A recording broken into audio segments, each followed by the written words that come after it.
SV6 news కి స్వాగతం. ముందుగా హెడ్లైన్స్.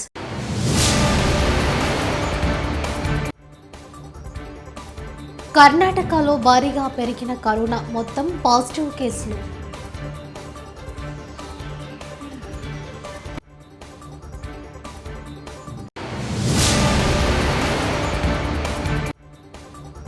భారతీదాసన్ యూనివర్సిటీ 38వ స్నాతకోత్సవంలో పాల్గొన్న మోదీ 19,850 కోట్ల ప్రాజెక్టులకు శంకుస్థాపన.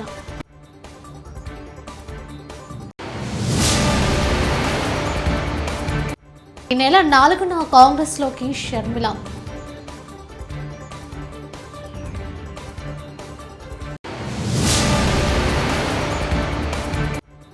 ఎమ్మెల్యే దానం నాగేందర్ తమ భూములను కబ్జా చేశారని బాధితుల ఆందోళన.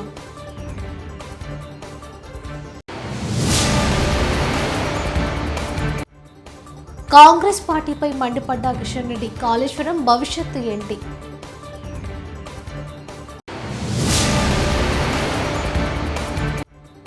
ఏపీలో ఎల్లుండి నుంచి టిడ్కో ఇళ్ల పంపిణీ.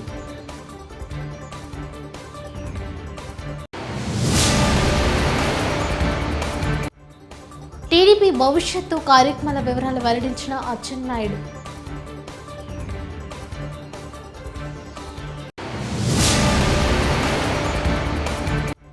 విశాఖకు రాజధాని కార్యాలయాల తరలింపుపై హైకోర్టులో విచారణ. ఇక రాష్ట్రంలో కోవిడ్ కేసులు పెరుగుతున్నాయి. సోమవారం 296 మందికి పాజిటివ్గా నిర్ధారణ అయింది. 50 మంది డిశ్చార్జ్ కాగా ఒకరు మృతి చెందారు. 1245 మంది చికిత్సలు పొందుతున్నారు. బెంగళూరులో 131 మందికి, మైసూరులో 29 మంది, హసన్లో 17, తుమ్కూరులో 16, దక్షిణ కన్నడలో 13, బళ్ళారిలో 11 మందికి ప్రబలగా మిగిలిన జిల్లాల్లో 10 లోపు కేసులు నమోదయ్యాయి. పాజిటివ్ శాతం 5.89గా నమోదైంది. భారత ప్రధాని నరేంద్ర మోదీ ప్రస్తుతం తమిళనాడు పర్యటనలో ఉన్నారు. ఈ క్రమంలో తిరుచిరాపల్లిలో ఉన్న భారతీదాసన్ యూనివర్సిటీకి చేరుకున్నారు. దీంతో ప్రధాని మోదీకి అక్కడ ముఖ్యమంత్రి M K Stalin, governor R N Ravi స్వాగతం పలికారు. ఈ సందర్భంగా భారతీదాసన్ యూనివర్సిటీ 38వ స్నాతకోత్సవంలో పాల్గొన్న ప్రధాని విద్యార్థులను ఉద్దేశించి ప్రసంగించారు. Many of our fellow citizens, due to heavy rains, there has also been significant loss of property. I was deeply moved at the condition of the affected families. The central government stands with the people of Tamil Nadu in this time of crisis. We are providing every possible support to the state government. Further, just a few days ago, we lost camp కార్యాలయం ముసుగులో విశాఖకు రాజధాని కార్యాలయం తరలింపుపై మంగళవారం హైకోర్టులో విచారణ జరిగింది. ప్రభుత్వం దాఖలు చేసిన అప్పీల్ హైకోర్టులో విచారణ రాగా, విచారణ నుంచి తాను తప్పుకుంటానని న్యాయమూర్తి జస్టిస్ రఘునందన్ రావు ప్రకటించారు. దీంతో మరో బెంచ్కు పంపాలని రిజిస్టర్ని ప్రధాన న్యాయమూర్తి ఆదేశించారు. కాంగ్రెస్ పార్టీలో వైఎస్ఆర్టీపీ విలీనంపై గత కొద్ది రోజులుగా వస్తున్న వార్తలకు ఆ పార్టీ అధినేత్రి వైఎస్ షర్మిలారెడ్డి చెక్ పెట్టారు. వైఎస్ఆర్టీపీ పార్టీ విలీనంపై షర్మిల క్లారిటీ ఇచ్చారు. ఈ రోజు మంగళవారం లోటస్ పాండ్లో ముఖ్య నేతలతో షర్మిల భేటీ అయ్యారు. ఈ సందర్భంగా పార్టీ విలీనంపై నేతలకు స్పష్టతనిచ్చారు. అధినేత్రి ఈ నెల 4న కాంగ్రెస్ పార్టీలో వైఎస్ఆర్టీపీ విలీనం ఖాయమని షర్మిల స్పష్టం చేశారు. రేపు సాయంత్రం కల్లా అందరూ ఢిల్లీ చేరుకోవాలని నేతలకు అధినేత్రి చెప్పారు. ఏఐసీసీలో కీలక పదవిలో ఉంటామని ముఖ్య నేతలకు షర్మిల చెప్పినట్టు సమాచారం. షర్మిల ప్రకటనతో వైఎస్ఆర్టీపీ విలీనంపై గత కొద్ది రోజులుగా వస్తున్న ప్రచారానికి తెరపడినట్టయింది. రాష్ట్రంలో ఈ నెల 4 నుంచి టిడ్కో ఇళ్లను జగన్ సర్కారు పంపిణీ చేయనుంది. పట్టణాల్లోని పేదలకు ఇప్పటికే 82,080 టిడ్కో ఇళ్లను పంపిణీ చేసిన ప్రభుత్వం ఎల్లుండి నుంచి మరో 61,684 ఇళ్లను అందజేయనుంది. 300 చదరపు అడుగుల ఇంటిని ₹1 లబ్ధిదారులకు అందించనుంది. ఈ నెల 4న అనకాపల్లి జిల్లాతో మొదలుపెట్టి ఫిబ్రవరి 2వ వారంలో పార్వతీపురం జిల్లాతో పంపిణీ ముగించనుంది. అంగన్వాడీ కార్యకర్తలు వెంటనే విధుల్లో చేరాలని రాష్ట్ర ప్రభుత్వం అల్టిమేటం జారీ చేసింది. విధులకు హాజరు కాకుండా చర్యలు తీసుకుంటామని హెచ్చరించింది. విధులకు హాజరు కాని వాళ్ళ వివరాలు సేకరించాలని అధికారులను ప్రభుత్వం ఆదేశించింది. అంగన్వాడీల సమ్మెతో గర్భిణీలు, బాలింతలు, శిశువులు పౌష్టికారం లేక ఇబ్బందులు పడుతున్నారని పేర్కొంది. తెలంగాణలో కాంగ్రెస్ పార్టీ ప్రతిపక్షంలో ఉన్నప్పుడు రాష్ట్రంలో ఉన్న అవినీతి పట్ల అనేకసార్లు ప్రస్తావించిన నేతలు ఇప్పుడు పట్టించుకోవడం లేదని కేంద్ర మంత్రి బీజేపీ తెలంగాణ అధ్యక్షుడు కిషన్ రెడ్డి అన్నారు. ప్రధానంగా రాష్ట్రంలో కాళేశ్వరం ప్రాజెక్టు భవిష్యత్తు ఏంటని ప్రశ్నించారు. 1,00,000 కోట్ల రూపాయల అవినీతి ప్రాజెక్టు విషయంలో ఎందుకు సిబిఐ విచారణకు కోరడం లేదని కిషన్ రెడ్డి మండిపడ్డారు. మరి ఈరోజు కాంగ్రెస్ పార్టీ ప్రభుత్వం నేను అడుగుతా ఉన్నాను, నిజంగా కాళేశ్వరం ప్రాజెక్టులో జరిగినటువంటి అవినీతి పైన దర్యాప్తు జరగాలని కోరుకుంటున్నారా లేదా? దోషులకు శిక్ష పడాలని కోరుకుంటున్నారా లేదా? లేక కాంగ్రెస్ పార్టీ గత అనేక సంవత్సరాలుగా అవినీతితో కలిసి కాపురం చేశారు కాబట్టి బీఆర్ఎస్ ప్రభుత్వ హయాంలో జరిగినటువంటి అవినీతి పట్ల కాంగ్రెస్ పార్టీకి సానుభూతి ఉన్నట్లు కనిపిస్తుంది. మీరు చేసినా మేము చేసినా మన ఇద్దరం దోపిడీదారులమే, మీ డిఎన్ఏ మా డిఎన్ఏ ఒకటే, మీ పార్టీ మా పార్టీ బొమ్మ బోర్సు ప్రాంతీయ పార్టీలే, కేసీఆర్ వెళ్ళింది మా పార్టీ నుంచే, కేసీఆర్ రాజకీయ జీవితం మా పార్టీ ద్వారానే ప్రారంభించారు, కేసీఆర్ మా పార్టీతో పొత్తు పెట్టుకుని కేంద్రంలో మంత్రి అయ్యాడు, రాష్ట్రంలో మంత్రులు అయ్యారు, కాబట్టి మనం వేరు కాదు, మనం ఇద్దరము దగ్గరి మిత్రులము అనే విధంగా ఈరోజు కాంగ్రెస్ పార్టీ బీఆర్ఎస్ పార్టీ ఒక తోలు బొమ్మలాటాలు ఆడుతా ఉన్నారు. మరి ప్రతిపక్షంలో ఉన్నప్పుడు సిబిఐ ఎందుకు విచారణ చేయించడం లేదని ప్రధానమంత్రి గారిని కాంగ్రెస్ టీడీపీ భవిష్యత్తు కార్యక్రమాల వివరాలు వెల్లడించిన అచ్చెన్నాయుడు. ఎల్లుండి బీసీ జైహో బీసీ కార్యక్రమంతో ప్రారంభిస్తున్నాం. అదేవిధంగా 5వ తారీఖున మొదటి మీటింగ్ కనిగిరి కాన్స్టిట్యున్సీలో ఒంగోలు పార్లమెంట్లో ఈ కార్యక్రమాన్ని నిర్వహిస్తున్నాం 5వ తారీఖున. 6వ తారీఖున విజయవాడ పార్లమెంటు తిరువూరులో, అదే రోజు సాయంత్రం నరసాపురం పార్లమెంట్ ఆచంటలో జరపాలని చెప్పి నిర్ణయించాం. 9వ తారీఖున తిరుపతి పార్లమెంట్ వెంకటగిరిలోను, నంద్యాల పార్లమెంట్ ఆళ్లగట్లో 2 సమావేశాలు నిర్వహించాలని 9వ తారీఖు నిర్ణయించాం. 10వ తారీఖున విజయనగరం పార్లమెంటు బొబ్బిలి ఎమ్మెల్యే దానం నాగేందర్ తమ ఇళ్ల స్థలాలు లాక్కొని భయభ్రాంతులకు గురి చేస్తున్నారని బాధితులు ప్రజాభవన్ ఎదుట ఆందోళనకు దిగారు. ప్రకాశ్ నగర్ ఎక్స్టెన్షన్ బేగంపేట నుంచి వచ్చిన బాధితులు ఎమ్మెల్యే తమ భూమి కబ్జా చేశారని ఆరోపించారు. తమ ఇళ్ల స్థలాలు తమకే కావాలని నినాదాలు చేశారు. అయితే అదే సమయంలో ఆందోళన వీడియో తీస్తున్న దానం నాగేందర్ అనుచరుడు నాగరాజు అనే వ్యక్తిని బాధితులు చితకబాది పోలీస్ స్టేషన్కు అప్పగించారు. దక్షిణ మండలం డీసీపీ విజయ్ కుమార్కు బాధితులు ఫిర్యాదు చేశారు.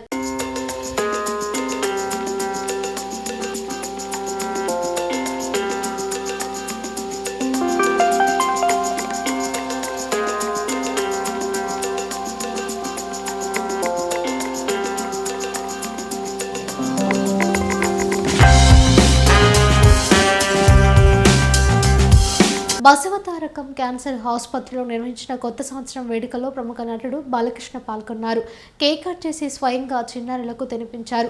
అందరికీ పుస్తకాలను అందించారు. అందరికీ నూతన సంవత్సర శుభాకాంక్షలు తెలిపారు.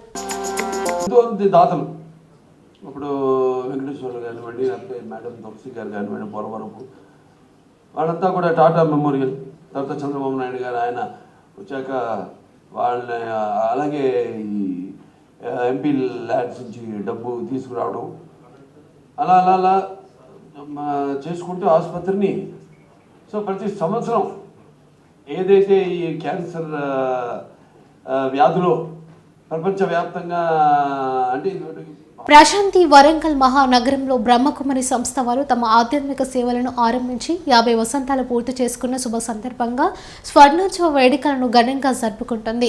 1973 నుంచి 2023 వరకు 50 సంవత్సరాల్లో అనేక సేవా కార్యక్రమాలు చేస్తుందని బ్రహ్మకుమారి సవిత అన్నారు. నేడు హన్మకొండ ప్రెస్ క్లబ్లో ఏర్పాటు చేసిన మీడియా సమావేశంలో ఆమె మాట్లాడుతూ నేతృత్వంలో 2 తెలుగు రాష్ట్రాల్లో 66 శాఖల్లో 130 మంది అంకిత భావంతో సేవ చేసి సమర్పిత అక్కయ్యలతో 10,000కు పైగా సభ్యులతో లక్షలాది మంది జీవితాలలో ఆధ్యాత్మిక క్రాంతిని వ్యాపింపజేస్తూ సుఖశాంతులను స్థాపిస్తూ పరమ పథకాన్ని ఎగరవేసింది. 1973వ సంవత్సరంలో చిన్న గదిలో సంస్థ శాఖ ప్రారంభమై నాటి నుండి నేటి వరకు 3 పువ్వులు 6 కాయలుగా విస్తరిస్తుంది. వేలాది మంది యువతను వ్యసనముక్తులుగా సత్ప్రవర్తనాశీలుగా చేయడం జరిగింది. బ్రహ్మకుమారి ఆశ్రమానికి చేరుకుంటుంది. అక్కడి నుండి బయలుదేరి హంటర్ రోడ్డు మీదుగా శివనగర్లో ఉన్న బ్రాంచ్కి చేరుకోవడం జరుగుతుంది. ఓం శాంతి. పిత బ్రహ్మకుమారి ఈశ్వరీయ విశ్వవిద్యాలయం యొక్క గోల్డెన్ జూబ్లీ సందర్భంగా చాలా పెద్ద ఎత్తున కార్యక్రమాన్ని ఏర్పాటు చేయడం జరుగుతున్నది. ఈ యొక్క సంస్థ వరంగల్లో 1973 సంవత్సరంలో స్థాపించడం జరిగింది, ఒక చిన్న ఇంట్లో. ఆనాటి నుండి 2023 సంవత్సరం వరకు ఈ యొక్క సంస్థ చాలా విస్తరిస్తూ తెలుగు 2 రాష్ట్రాలలోనూ సుమారుగా 66 బ్రాంచెస్ ఉన్నాయి. ఆ తర్వాత మరి ఈ యొక్క సేవలలో 130 మంది సమర్పిత. ఈ యొక్క గోల్డెన్ జూబ్లీ సందర్భంగా కన్వెన్షన్ హాల్లో చాలా పెద్ద ఎత్తున కార్యక్రమాన్ని ఏర్పాటు చేయడం జరిగింది. ఇంకా ఈ యొక్క సంస్థ ముఖ్యంగా అన్ని రంగాలలో మంచి విలువలను పెంపొందించడం కోసం మరి విద్యార్థులలో కూడా వ్యసనాలతో ముక్తులుగా చేయటం కోసం మరి సేవలను అందించడం జరుగుతున్నది. అనేక మంది యువతలో కూడా ఆధ్యాత్మిక విలువలను పెంపొందిస్తూ వాళ్ళకు సక్రమార్గంలో నడిపించేటువంటి విధి విధానాలను తెలియచేస్తూ అనేక కోర్సులు కూడా అందివ్వడం జరుగుతున్నది. టెన్షన్ ఫ్రీ లైఫ్ అని, తర్వాత డ్రగ్స్ నుండి ఎలా మనం ముక్తులుగా కావాలి అంటూ మరి ఈ విధంగా వాళ్ళకు తెలియచేస్తూ అనేక మంది కూడా ప్రోత్సహిస్తూ పరివర్తన తేవటం జరిగింది. ఈ కార్యక్రమంలో ఉదయం 10:30 నుండి 1 గంట వరకు, అలానే సాయంత్రం కూడా 4:30 నుండి 8:30 వరకు 2 కార్యక్రమాలను ఏర్పాటు చేయడం జరిగింది. ఉదయం యొక్క కార్యక్రమంలో మరి సిటీలో ఉన్నటువంటి ఎవరైతే క్రీమ్ పీపుల్స్ ఉన్నారో అందరినీ ఆహ్వానించడం జరుగుతుంది. ఇందులో 2 కలెక్టర్స్, 2 జిల్లాల కలెక్టర్స్ కూడా వస్తూ ఉన్నారు. మరి సాయంత్రం కార్యక్రమంలో కూడా మంత్రులు వస్తున్నారు, ఎమ్మెల్యేలు వస్తూ ఉన్నారన్నమాట. ముఖ్యంగా కొండా సురేఖ, సీతక్క వీరు కూడా ఈ కార్యక్రమంలో పాల్గొనబోతూ ఉన్నారు.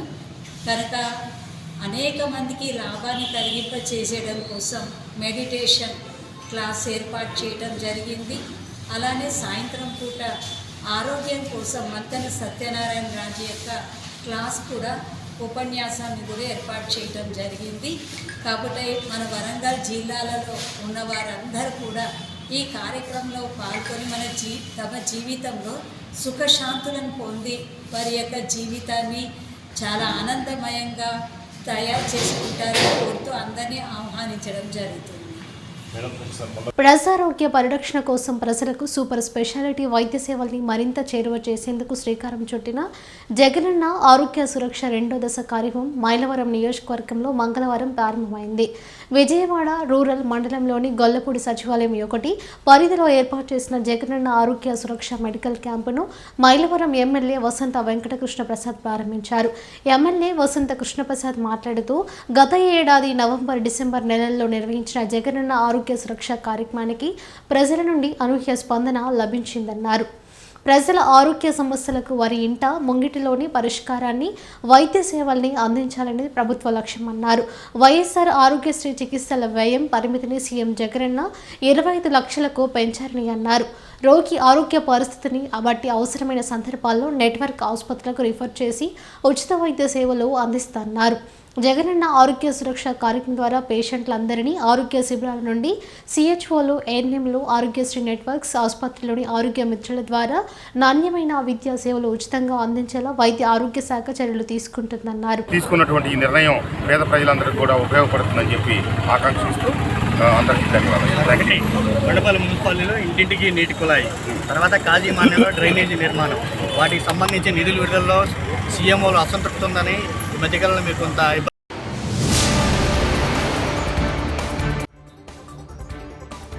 కర్ణాటకలో భారీగా పెరిగిన కరోనా, మొత్తం పాజిటివ్ కేసులు.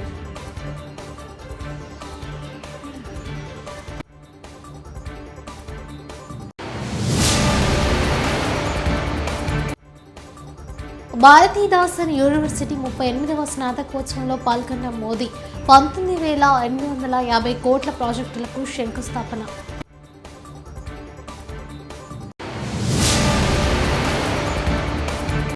ఈ నెల 4న కాంగ్రెస్లోకి షర్మిల.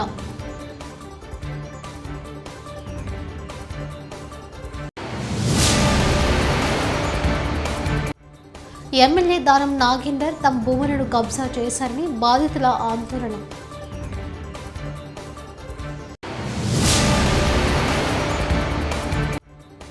కాంగ్రెస్ పార్టీపై మండిపడ్డ కిషన్ రెడ్డి, కాళేశ్వరం భవిష్యత్తు ఏంటి?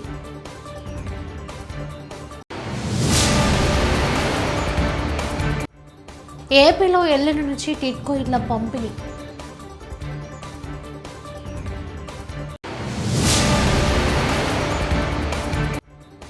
టీడీపీ భవిష్యత్తు కార్యక్రమాల వివరాలు వెల్లడించిన అచ్చెన్నాయుడు.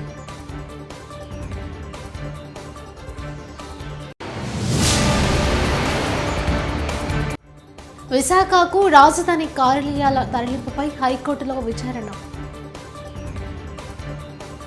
ఇవి బులెటిన్ విశేషాలు. చూస్తూనే ఉండండి SV6 న్యూస్.